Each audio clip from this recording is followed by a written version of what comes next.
বিকেল 5টার পরে সব মঞ্চে দেখা যায়। আপনারা মনে হয় না মমতা চ্যাটার্জিকে দেখেছেন কোনো মঞ্চে? দেখেছেন? দেখেছেন? একবার হ্যাঁ না বলুন না। জানেন, দেখেননি মনে হয়। সেই জন্য না আপনাদের কাছে খুব সাধারণ মনে হচ্ছে।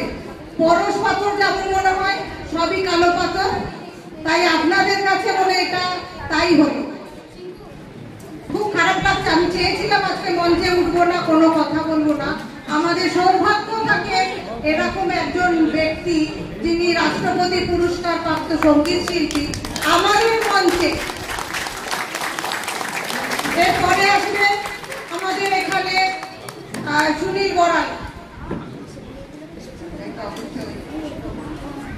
সেই জন্য বুঝতে পারছেন, আমি একজন সঙ্গীত শিল্পী না হলেও এই ধরনের ব্যক্তিত্বরা আমাকে ভালোবাসে, তার জন্যই কিন্তু এত বড় আয়োজন করতে পারি। তো আপনারা কোঅপারেট কেন করছেন না? বাড়ি যাব কি করবেন?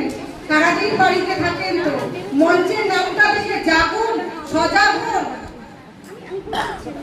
আমাদের সৌভাগ্য এনার মতন মানে মানুষকে আমরা পেয়েছি, এটা আমাদের